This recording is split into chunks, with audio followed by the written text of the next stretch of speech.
Good evening, everybody. Thank you for being here. Thank you for choosing to be here. And even if you didn't choose to be here, thank you. Thank you for showing up. Tonight, we'll talk about some foundational things, but also dig into some details as well. And at the very end, it'll be an opportunity for you to ask some questions. So keep track of your questions, and then we'll get to them when we conclude. And at any time, though, if you need to like step away because sometimes the content can be maybe triggering for you, that's okay. I acknowledge that and respect it, but I do ask that you just come back and hear what else I have to say. So today's title is called Reclaiming the Narrative, Advocating for the Whole Child in Special Education. So I'm with EPiC, Empowered Parents and Community. We are based in Durham, but we are spreading. So you'll see us in some different communities as well. And this is our wonderful team. And each one of these individuals equally contributed to this presentation. I like to give everybody their flowers. So yeah, each person that you see on here has had an active role in the information and the presentation of what you will see today. But I will highlight our executive director, Jamani Lewis. Empowered Parents and Community is her baby. It is her thing. I wouldn't be here if it wasn't for her and her resiliency and her persistence to change the academic outcomes for students. So I'm not going to read this word for word. I'm just going to summarize it. Hey, y'all. I am very Southern, and sometimes my Southern impacts certain words that I want to say. So if that starts to get in the way, I'm probably going to pause. So if you hear me pausing, it's because I'm trying not to let my Southern get in the way. But if you do understand me, I appreciate you. Essentially, this just says that all the work that I do comes from the heart. It is from lived experience. It is from professional experience. I've been everything from a classroom teacher to an interim director. So I've seen special education from a lot of different facets. And that's the professional side, but also the personal side. I have family members who are actively navigating the system, and some have had outcomes that were favorable, but some had to work through some journeys. So I live this every day. This is not just me present this information to you. This is me trying to be a resource and to bridge some gaps for us. Next slide, please. So, who is EPiC? EPiC, we focus on asset-based language. So I know a lot of the time special education, it can be deficit-based language, but everything that we do, not only in our special education realm, is asset-based. We like to focus on the strengths of folks and communities. We are community rooted, so we are in schools, we are out and about, we are trying to make a difference. Not only with parents, but also with students and educators alike. And we are collaborative. We like to work with other organizations that are doing the good work that aligns with what we do. And we focus on, once again, changing academic outcomes for communities that are at risk and marginalized. Next slide, please. I will ask for you to, well, I'll just do it like this. So, community agreements, I just like to set the foundation, kind of give you my expectations of what I hope the space can be. So the first one is to just be as present as you can. I know it's the evening time. I'm sure you're focused on a trillion other things, but I just ask that you be as present as you can be. And with being present, I'll give you this little caveat. If you see me looking off to the side, it's me making sure that I'm telling you all the information that you know because I'm looking at multiple screens. So if I'm looking to the side, I'm still present. And then deep listening, listening to really soak in the information and to try to comprehend what's being said. But also, if you have a question, that's a part of listening, active listening, and questions are always welcome. But once again, we'll get to those at the very end. And then speak intentionally. We all have a story. Storytelling is powerful. So I appreciate when you speak from your own lived experience, but also on the flip side, acknowledging that somebody else has a different lived experience. And then be as open as you feel comfortable being about sharing your story. and then also step up and step back. Step up is generally if you're a little bit quieter, but you are curious. I encourage you to ask a question at the end, or follow up with me if you want to do it in a more personal one-on-one setting. That's fine as well. And then the step back part is if you're typically someone who participates a lot and frequently, maybe slightly pausing instead of somebody else has something to say or do. We will have one or two interactive slides where you can just type in the chat. So um, typing in the chat works a little bit differently. I encourage you to type at your capacity. Grounding. I feel like grounding is pivotal in any setting.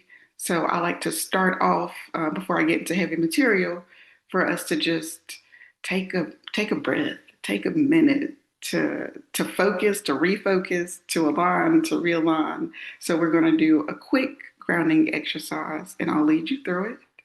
So we're going to ground ourselves, and we're going to release everything we brought into this space, whether you brought what's for dinner, what's not for dinner, what do you have to do next, what do you have to do tomorrow.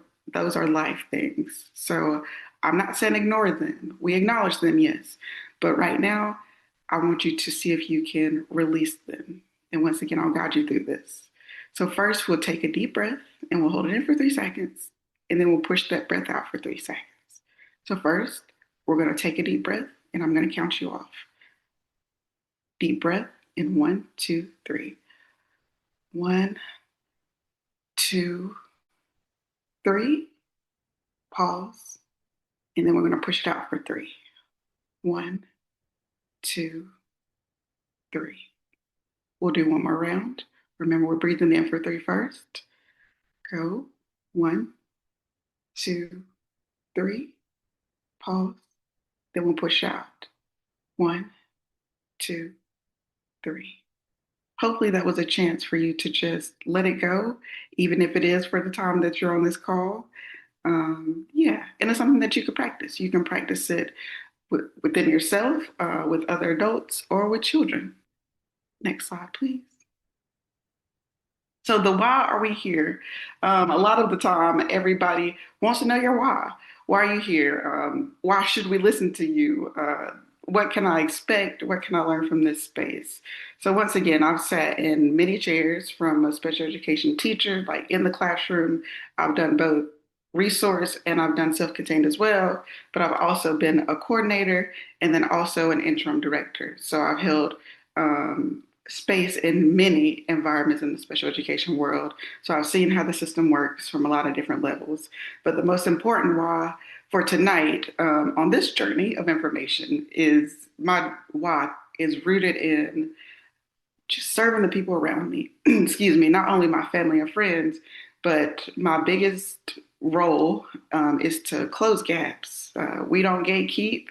I know the journey can feel lonely, but I'm here to tell you that you are not alone. You don't have to be alone in this work. Um, and once again, my goal is to bridge some gaps, especially the disconnect between school and home. That's a really big one from being an educator, and empowering parents to know that you have the power. You are your child's best advocate. Even if advocacy feels a little bit heavy, it can just look like speaking up or making something known. But we'll talk about some different strategies um, throughout the presentation. And also, I just want to say that I'm honored. I'm honored to be here. I'm honored to share the space with you. I'm honored to be a part of your village. And we're just going to focus on reclaiming the brilliance of you, your child, your neighbor. We're going to focus on that tonight as well.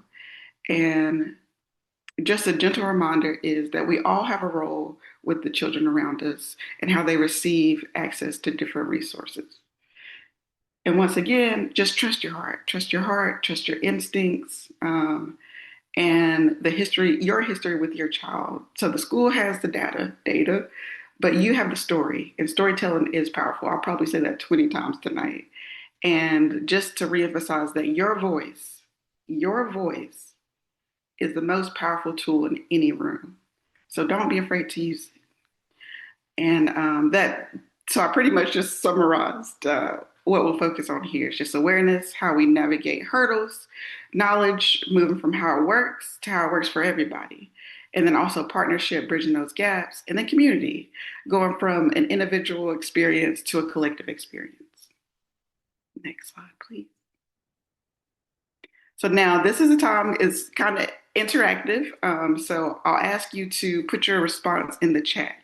So one thing that I learned as an educator, especially in the self-contained classroom, when those students were either nonverbal or learning how to communicate, is the value of sign language. So these are just four main sign language ways to communicate very important things like, are you thirsty? Are you hungry? Do you want more of something? Are you hurt?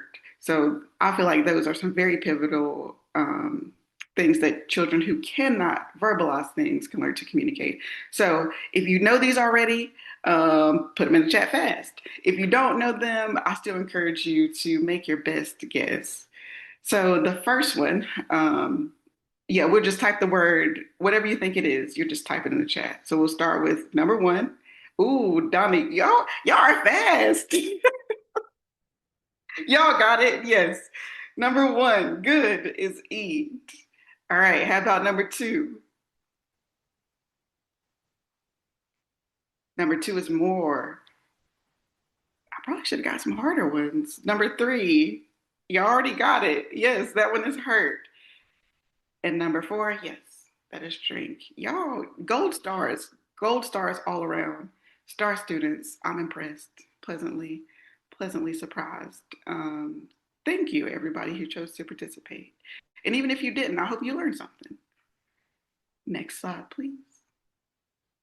So this is just a general flow of what we'll talk about tonight. We'll look at the 101 or the foundations of IEP.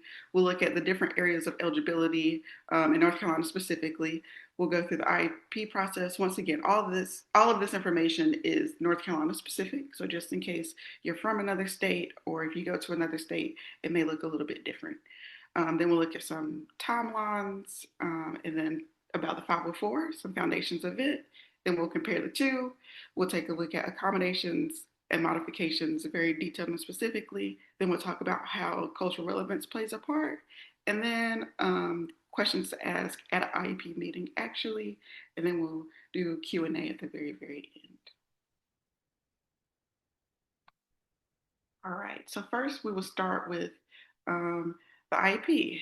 IEP, what it actually stands for, we'll start there. It stands for an individualized education program. And I'll emphasize two of these words, individualized. That means that it is per student. It is individual, focused on that child. I know sometimes some things can seem automatic or universal, but it shouldn't be. It should be focused on that specific child and their specific needs, their identified needs. And then program. Program to me just emphasizes that it involves more than one person. If the student is in a general education setting, it involves that general education teacher. And then the PE teacher, it also involves like even in the lunchroom. So it's a program. So it's not just specific to one area. So I just like to highlight those two words. It's more than just a document. It's a legal binding contract between you and the school. That is a legal document. So it should be acknowledged as such. It's a document that ensures your child receives a free and appropriate public education, and those factors within itself, it's a lot of little caveats to it. You look at the whole student, but once again, it looks at the whole student and what is best for them in the educational setting that they're in. And once again, it's tailored specifically to how that child learns. So looking at these four pillars of the IEP, we look at the present level first. A present level is just a starting point. And the starting point is just like a quick snapshot of where your child is right now. Right now, how are they functioning? It's not just about their challenges, it's also about their strengths. What if they have a deficit in reading? Okay, but they're strong in math. All of those things should be noted. It's the whole child and how they're performing at that point. So it's the starting point. And then we look at the goals. We're going down, we're looking at the destination next, and the destination is actually the goals. These should be specific targets where you want your child, or the team as a whole, wants your child to reach over the next year because you the timeline says you have an annual review, so you review it at least once a year. An emphasis on the at least because it's a working document. If there has been sufficient time um, in between certain things, a year is too long, maybe it's been a few months and something's been implemented, but it's documented that it's not working, you have a right as a parent to ask to revisit those things. And we can talk about that more in a more one-on-one setting. So I won't get off on too much of a tangent. So back to the goals, they should be SMART goals. They should be specific, measurable, attainable, emphasis on attainable, relevant, and time bound. Like it should be very specific. I would like for um, Johnny to read 3 vocabulary words by the end of the second quarter. That's just a very basic example, but I just wanted to emphasize that it should be time bound. So then you as a parent know, okay, by the end of the first quarter, I should be seeing Johnny read at least 3 vocabulary words. So it's more comprehensive for the parent as well. So the parent and the teacher can kind of follow along together. And then looking at specially designed instruction and those different services, that's like the secret sauce or the Krabby Patty formula. Um, it just outlines the specialized teaching and if there's any related services like therapies or any other kind of supports that the child will receive to actually reach their goals. And this can also include transportation as well, because those things should be outlined too. And we'll briefly touch accommodations here, but then we'll go into detail in a couple of slides. So accommodations are the tools that change how your child learns, and that can include extra time on tests. It can include preferential seating, sitting closer to the teacher, sitting further away from certain noises and distractions, those kind of things. So essentially, when you see an IEP is a lot of pages and it can be daunting. I definitely acknowledge that. It's easy to feel overwhelmed. It's a lot of jargon, a lot of things that may or may not make sense. But I just want you to remember that the most important letter in the IEP is the I, the individualized component. It's just not a one size fits all kind of thing. Your child should fit into it very seamlessly. And it's just a blueprint that should be built together to make the school fit your child or that specific setting to fit your child. Next slide, please. So this graph, it is from the National Center for Learning Disabilities. So it's most often shown the pattern of significant disproportionality in the overrepresentation of students of color in special education.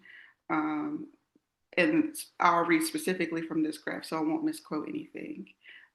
And this is with the exception of Asian students. This is a group of students of color who are identified for special education at a higher rate than their white peers.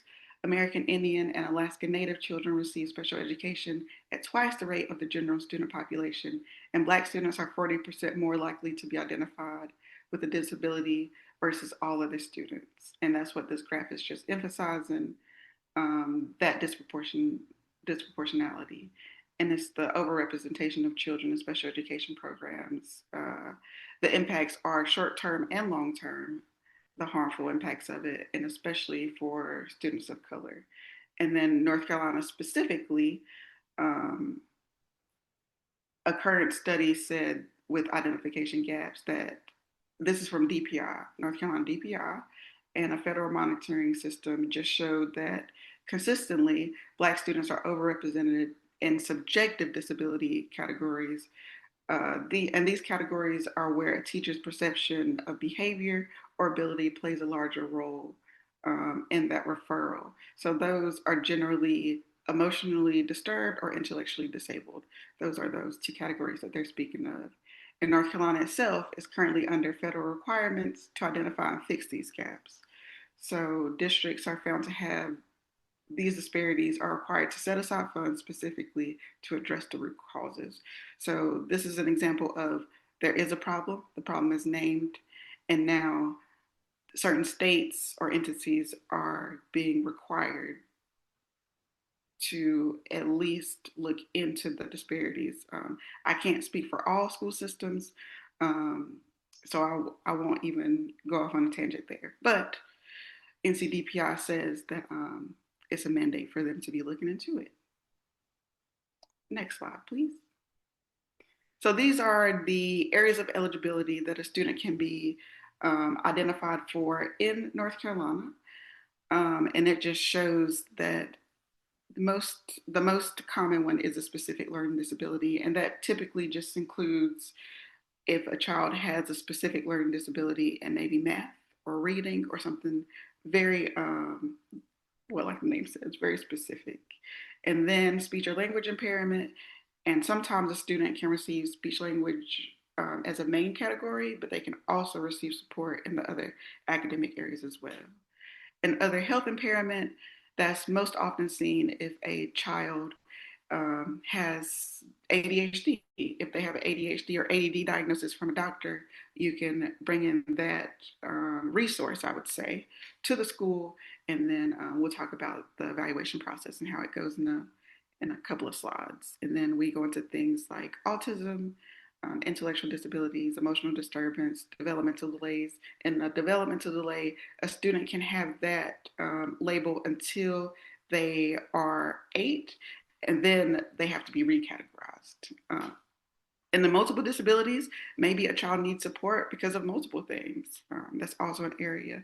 Hearing impairments, orthopedic impairments, visual impairments, traumatic brain injury, and deaf blindness. Those are the main categories in North Carolina. So the process. So this is just like a visual. So you just visualize actually how the process goes. So first there's a referral, and that referral can come from a parent. It can come from a teacher. It doesn't have to be that child's teacher. It can come from a specialist. Like if your school has a speech language pathologist and they see that your child may or may not need support, they can refer as well. And then after the referral happens, then comes the evaluation. So there is a time frame that these things should happen in, but I can follow up with you later about the time frames because sometimes those time frames are district specific. So first is the referral, and then the child is evaluated. And if they're evaluated in the school, that's an educational diagnosis. Or if you've gotten a doctor's note or you choose to go to a separate medical professional, then the child can receive a medical diagnosis. So it could be two different ones essentially. Well, it's two different ways to do it, avenues to do it. Educational is just the school doing everything with their psychologists and their professionals, or medical, which is typically an outside resource that parents bring in. So then it's the evaluation, and it's a series of testing and results, analyzing results, and then essentially well, yours is opposite with me, but the pretty teal one, that's the direction we're going. So evaluation eligibility, the team decides if that child is eligible or not for special education support. And I will say, if a child does not qualify medically or academically for special education, they can still qualify for a 504. And then you move down to the actual IEP. If the team, remember, parents are a vital part of this team.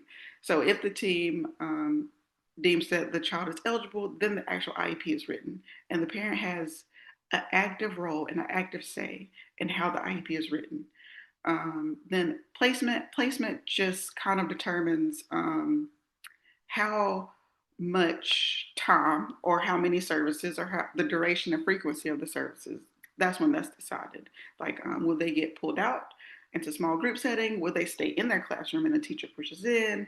Or if they need something a little bit more consistent, like a separate setting kind of thing. And then instruction, it'll be specifically detailed how they will be instructed, like what will be different.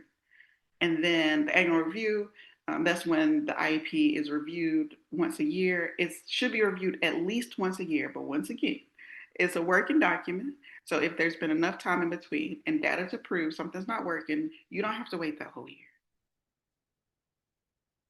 Next slide, please. So this is just a visual of the evaluation timeline when your child has been considered for an IEP. The process first starts with the request, as we talked about before. So, once again, we talked about the variety of adults, where it can come from. So, I will say that if you as a parent want to write in a referral, make sure it's documented. Um, a lot of the time, parents will have a conversation with the teacher or a professional, and that is fine. As a teacher, I valued creating a rapport and a relationship verbally, but then I would say, on the flip side, from the parental side, also make sure you follow up. You can follow up with a simple email that says, "Hey, Ms. Marsh, remember the conversation we had yesterday about little Johnny and how I would like for him to be tested for math because he is having trouble memorizing facts." But that's another thing. I'll say be as specific as possible. Whatever concerns you have, put them all there, but make sure it's written in some kind of capacity. Most often, an email, now in the age of technology. And then also with the evaluation process is comprehensive. That just means your child be assessed in a variety of areas. Sometimes they get, well, most often they will be tested in academic areas, speech language, behavior, motor skills, social emotional, the whole thing, just so it can be narrowed down and identified where their needs are. And once again, it could fall in a variety of these. And then after the testing's done, the school meets as a team, reviews the results, and the team can sometimes include a lot of professionals. And I know sitting at those tables and hearing from parents who sit at those tables, it can be daunting. It can be a lot. But you can bring in a third party person. Some people don't realize that they can bring in somebody, but yes, you just typically a school just likes to know that you're bringing in somebody. And I like to encourage, if you're feeling very overwhelmed by the process, you bring in somebody who can, number one, be a resource, and number two, calm and relax you. We don't want people who will make us feel more anxious or more anxiety at any point in the process. And I just want to remind you that your role throughout this whole process is very pivotal and very key. Next slide, please. So this is the timeline. I did not include specific numbers because once again, sometimes that is very district specific. So this is just going to be a very foundational kind of look at how the timeline works. And this is generally what it looks like in North Carolina. So just knowing the timeline can help you understand what to expect next and how you can be involved. Once again, it starts with the referral and then the evaluation, and then the eligibility meeting, then the IEP development meeting where you actively create the IEP, placement decision, and your review. To note on this one is the reevaluation. So typically a reevaluation occurs every 3 years. Every 3 years, a child is reevaluated, because the system, a while ago, noted that a lot of change can happen in a child in 3 years, which I don't disagree with. A kindergartner, a 5-year-old, by the time they're 8, a lot of things have changed. So every 3 years, it's a reevaluation process, and sometimes teams decide to just continue the process. But I would say if you feel like your child, well, when I say continue, sometimes they do it without retesting. They just say, okay, reevaluation, we've agreed to not fully reevaluate the child, but they'll continue to receive services. But if you feel like that child has changed in any way, behaviorally, socially, and something that I just realized in my later years of teaching is organizational skills. Like if they're going into a grade where they're going to have to keep up with a planner or a binder, if you feel like your child or any child doesn't have those skills yet, you can pause and say, hey, can we actually do a reevaluation? Because I know this is the upcoming expectation. So you have the right. If the team is saying we'll just continue, you can say, no, let's pause and let's retest in a couple of areas. That is your right.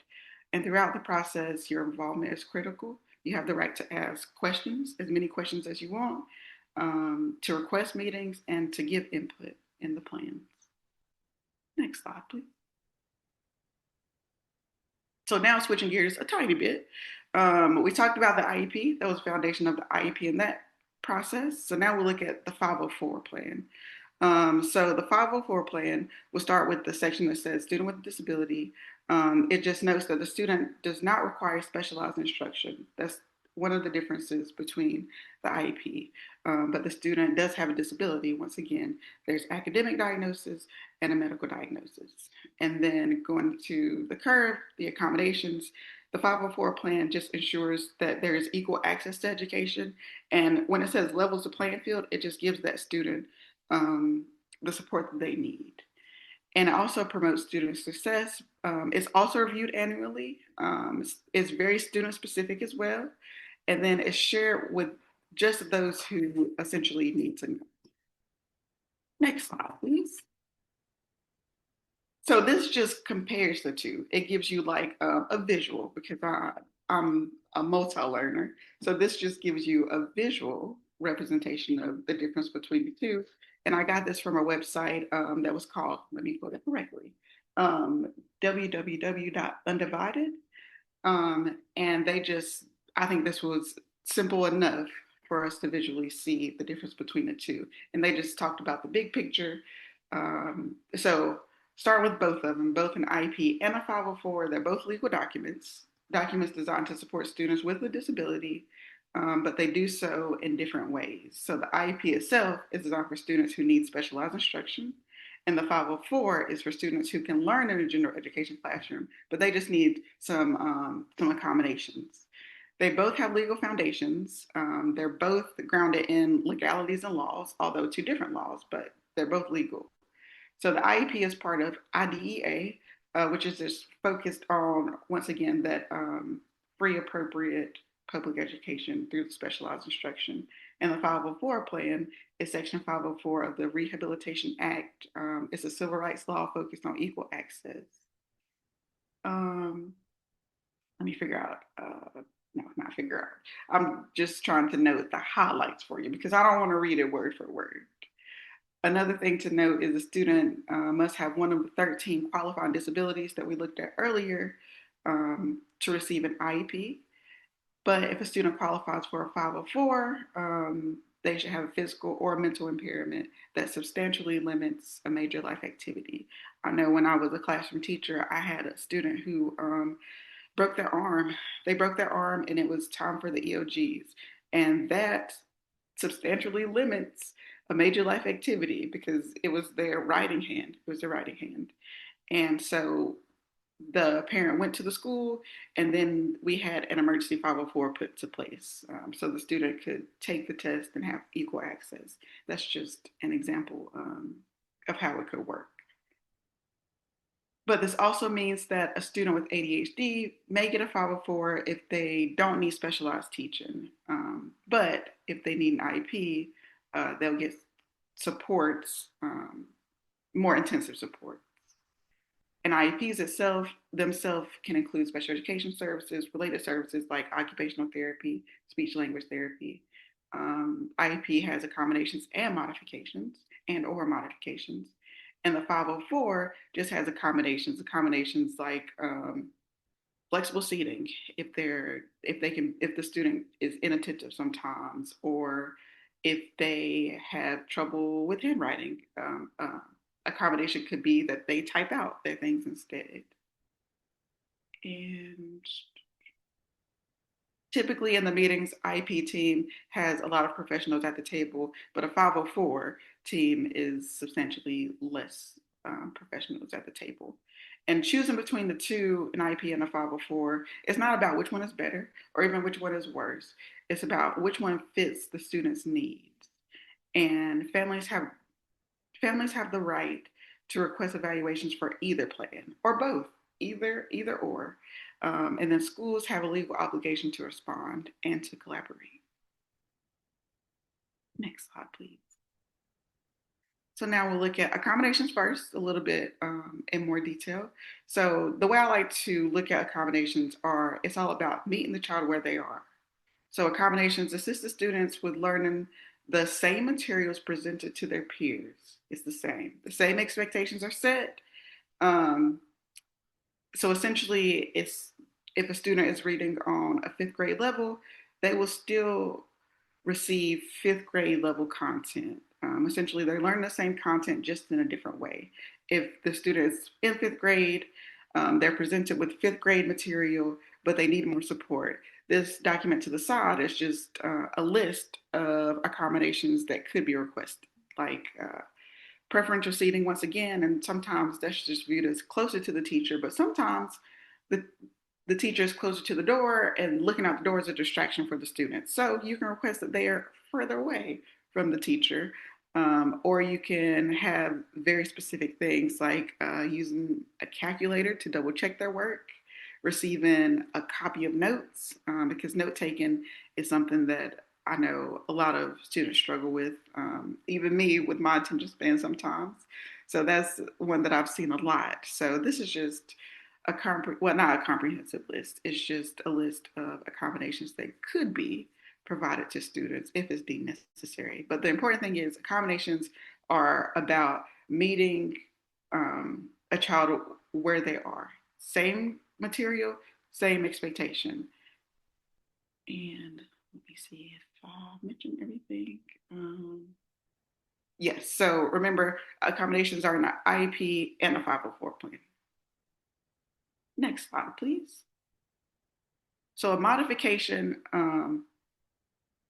is different. I know sometimes the words are used interchangeably, but modifications are different. Modifications actually change what the student is expected to learn. They're typically implemented when the student is significantly below grade level, like hypothetically, if a student's in eighth grade and they're reading on a third grade level, it would be completely unrealistic and unfair to expect that student to still do eighth grade material. And the student would need support that includes actually changing the curriculum being taught to them. And this essentially says that the expectations of learning the grade level content is changed, and that change is taught. So modifications reduce the complexity and or the quantity of content, and the learning goals themselves are changed. I know that I had a student who he was going into high school, and then in high school you start to have more autonomy, which we love, but then he was being expected to show up at his IEP meetings and give input, and the word accommodation modification, they weren't clear to him at that time, so he was leaning more into modified things versus accommodated things. And I remember one year his mom came to a meeting, and she was told that her student was on a path to not receive a high school diploma. And she didn't understand why. But then I explained to her that in a decision that was made, not by me, uh, that his material was getting modified. So it wouldn't be fair to expect him to do these things. But the key, the main thing that I learned from that interaction is she didn't know, the mom didn't know, the child didn't know the difference between the two. But then fortunately, we caught it in time to kind of correct it so he could get on a different path. But I like to really emphasize the difference between accommodations and modifications. Modifying something, you're changing it. Accommodating, you're meeting, you're finessing. Modifying, you're changing, though. Next slide, please. All right. This is my note to make this more interactive. So this was going to be a game. So it can still be a game. So if you have heard of these things, because all facts aren't like solid facts. So if you've heard of a myth that I'm going to read, just say yes or no. So the first one is all students have equal access to evaluations and support. Is that something that you've heard that's like a norm?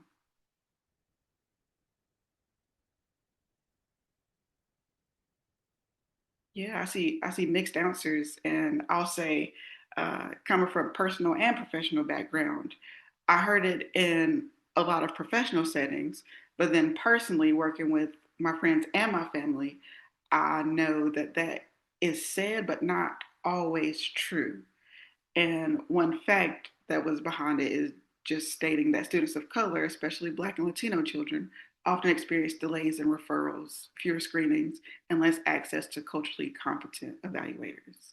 And I know one year I taught at a school that was majority Spanish speaking, and I remember giving a student a test, and we were reading a passage, and it said a cupboard.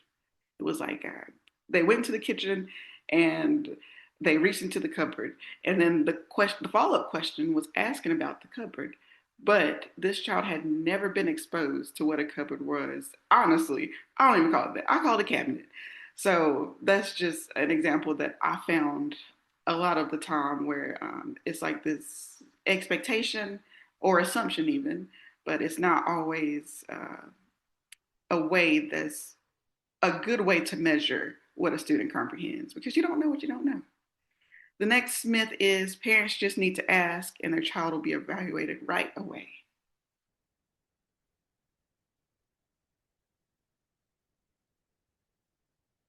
Yeah, I like the mix in responses because once again, this was situation and experience based. Honestly, some environments this is very true, but then like the fact side says, many families, particularly those from marginalized communities, face language barriers, don't trust the system.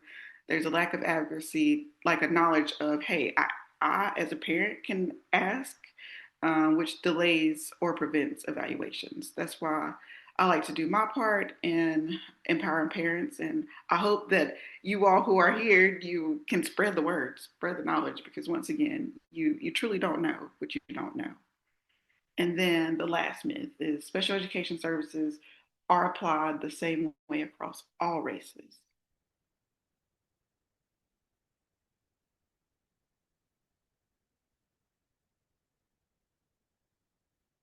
True. Black students in North Carolina and nationally are more likely to be labeled with emotional disturbance and less likely to be identified for autism or dyslexia, which reflects the implicit biases and systemic disparities. I know I'm giving a lot of personal stories, but here's one more.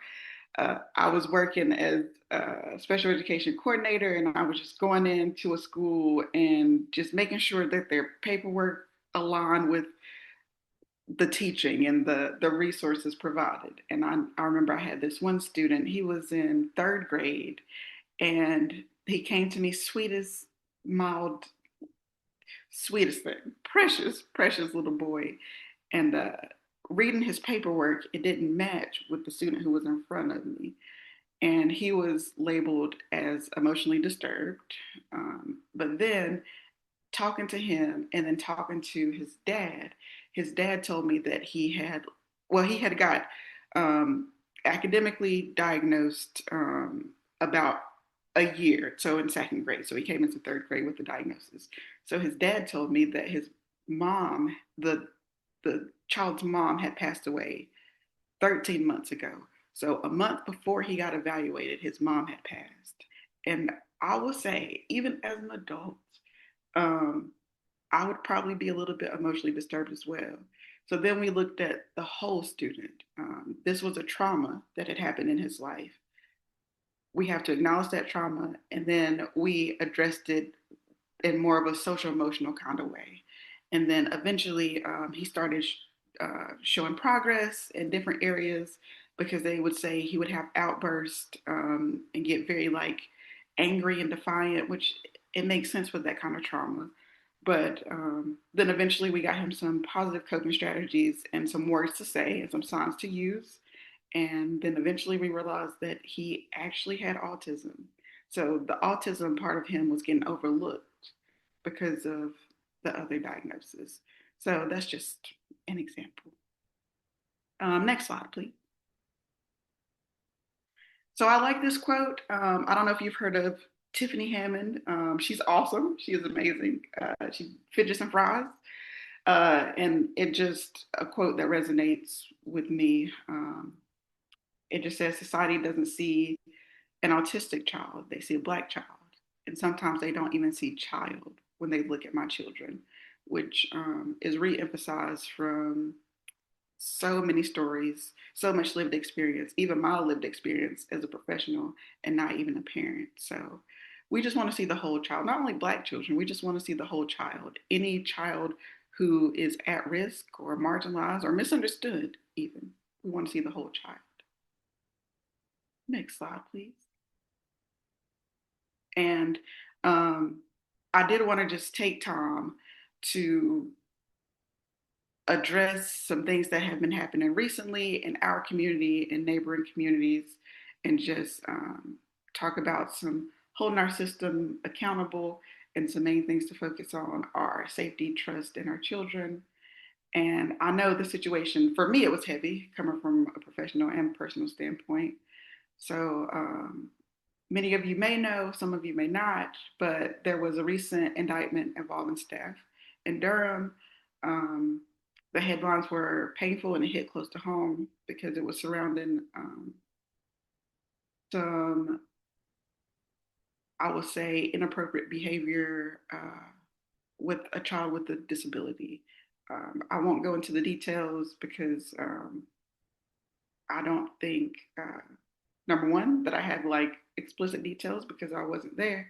But if you want to Google it and research it, please feel free. But just to emphasize that the priority of safety, every child deserves to feel safe, to feel seen, and to feel respected. And mistreatment is never part of the job or an acceptable behavior intervention. And the phrase that every child deserves to be respected. I know living in the South, even me growing up, it was you gotta earn respect, and as a child, that was sometimes taboo. But this sense is they deserve to be treated fairly and justly, and then also transparency as a right. You have the right to know exactly who is working with your child and what methods are being used to support them. And the piece that says our collective watch is when we build a village, we create a layer of protection essentially. And we advocate not just for our own children, but for all the children. Um, and it's like a system of accountability, and that's a standard that's set. And as we're talking about advocacy, as we mentioned it today, um, because your presence and your voice are the greatest safeguards for our children, essentially. That's what it boils down to. So I just want you to ponder, sit on it, sleep on it, pray on it. What is something that we can all agree to put some effort toward as we move forward?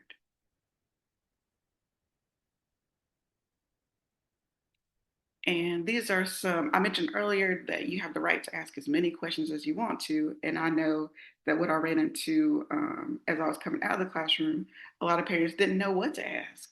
So then I made a list for you. So I'll just read through a couple of them, some that I tell parents to ask often. And the first one is, can you break down my child's day so I know what it looks like? Because sometimes children are missing core subject areas or even subject areas that they enjoyed. Like maybe they were missing social studies to get extra support. And then they were like, I don't like school. They don't like school because they're not getting what they enjoy. So, anyway, you can ask about the breakdown of the child's day. Um, Once again, this third one is talking about asking, is your child on a modified curriculum or are they expected to master grade level standards? I will emphasize, please get clarity on accommodations versus modifications as often as you can. And then can you please explain it again? If something's not making sense, because I know that we use a lot of jargon, we use a lot of acronyms that everybody doesn't understand, it is perfectly okay to pause and be like, wait a minute, I understand that. Can you say it one more time so I can understand it? And then how my child's classroom teacher be supported with resources to provide whatever supports are being asked. And I know a lot of the time I would suggest that parents, if they had a child with autism, there are certain strategies that work very well with a child with autism. So at least having the teacher who they're with for the majority of their day being trained in those resources. And then how can I contact you? And I think that goes both ways. You knowing how to best contact the teacher so they respond, and then them also knowing how to contact you where you respond as well. And then we have one more slide of questions. Yes. Um, So I will read these three because I think these are very pivotal, especially in light of recent things that have happened right here. Who exactly is providing one-on-one or small group support for my child, and what training have they received in de-escalation and sensory needs? Sensory, one thing that I saw in the classroom is that sometimes students need to like chew on things. They need that sensory. Um, and I know sometimes classrooms don't allow gum, but what are alternatives? And the next one is if my child is having a difficult day, what is the specific written protocol for how they are supported? I would like to review it together. So then you'll know because getting into discipline disparities is a whole other thing. And if you want to talk about it, you can reach out to me later. But knowing about suspensions, getting removed from classrooms, um, coping mechanisms, safe spaces, safe adults, that kind of thing is very important.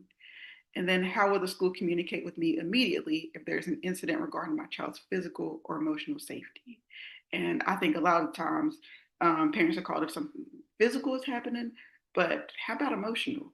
How about if they are dysregulated for a good portion of the day, or if they're feeling um, uncharacteristically sad? Parents have the right to know those things. Next slide, please. So, oops, just making sure I'm not forgetting to tell y'all anything. But no, we're wrapping up. Thank you. Bear with me. Almost done. IEPs and 504s, they're both a process, and parents are people. This can be a daunting process, but I want you to know that it is not a process that you have to do alone. There is a village right next door, probably, or if it's not a village near you, we can work on creating a resource for you. So, questions, emotions, and uncertainty, all of that is normal. Community can make advocacy feel lighter. And once again, that word advocate can feel heavy or daunting, but it's really about showing up for your child, showing up for other children as well. And if anybody, a parent, caregiver, neighbor, friend, educator, professional, if anybody wants to be in a space where you can learn, where you can share, where you can just breathe, I actually host a small group. It happens once a month. We focused on all things special education. This slide right here lets you connect with us on Facebook, Instagram, or just our website. And the next slide, it will give you an actual QR code. There we go. A QR code to the collective. The next one is Wednesday in a couple of weeks, February 25th. It's from 6 to 8. It's at St. Joseph's AME Church in Durham, if you're familiar with that. And we have a few more sessions to go. So if you want to join us, I hope you want to join us. Or if you know somebody who would benefit, or if you want to collaborate, if you have an area of expertise and you just want to share it with parents, let me know. We can make it happen. But I'll also highlight we are having our second annual gala on February 28th. It's featuring keynote speaker Congresswoman Valerie Fashy and our master of ceremony Joshua Gunn. It'll be a time to come together and really celebrate. The theme is reclaim, and it's talking about resisting erasure, celebrating liberation and advocacy, identity, and just the movement in general. So we would love to see you there. Both of them have a QR code for you to join us in both spaces, all spaces, any space. Alecia, thank you so much for such valuable information. And I particularly was very thankful for the questions that you provided that parents and caregivers Mm-hmm. can ask. It's always nice to have that guide. We do have some questions from the chat that I like to express to you that you can respond to.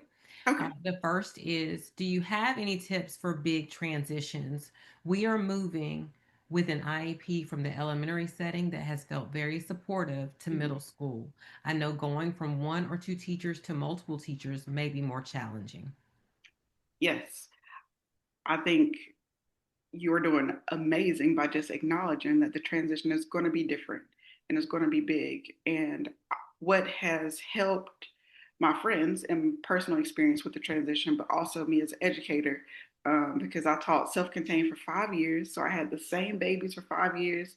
And when I sent them off to middle school, the things that supported me as a professional, and also I pass it on to the parents, is meet with those teachers, see if you can get a predetermined schedule. If they're switching class, well, most of the time they will still be switching classes to some capacity, but get the schedule, meet with all the teachers, and have a transition meeting. And in that transition meeting, make that IEP as detailed as possible.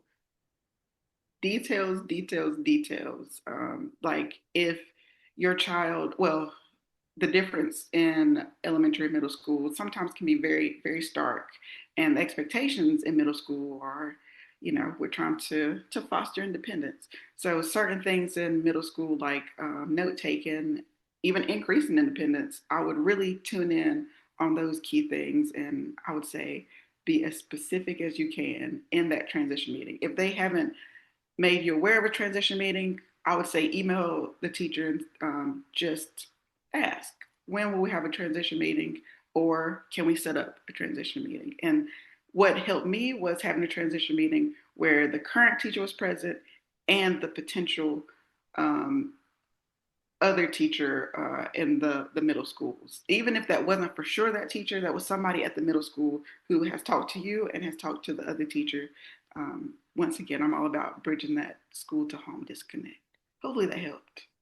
That, thank you for answering that. I think that was a great response.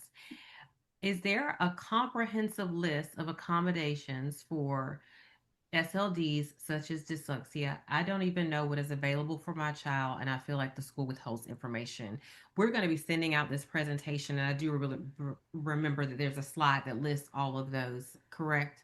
Yes, yes, Okay. there is a slide that lists a lot of accommodations, but dyslexia itself, um, I do have a few handouts that I think my colleagues own. If she can drop the PDF versions in the chat, if she has access to. And I would like for you to take a look at those handouts. And if you're interested in one that is dyslexia specific, you can reach out to me personally. And I didn't even put my email.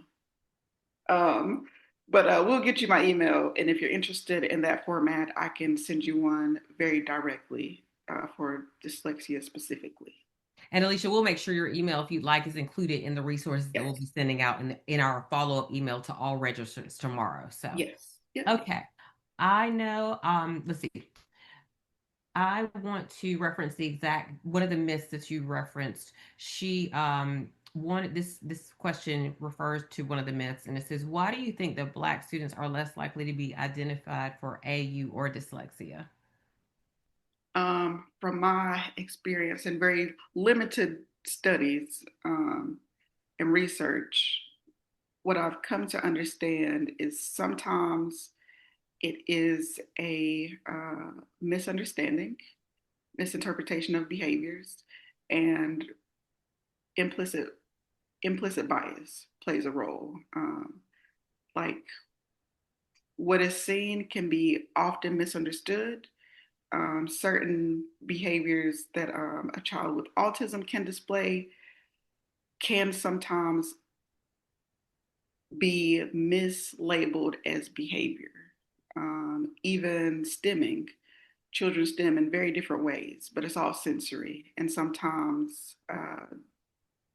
like I said, the implicit bias is sometimes perceived as a behavior or a discipline issue on the surface. But then when you dig a little bit deeper, it's something else.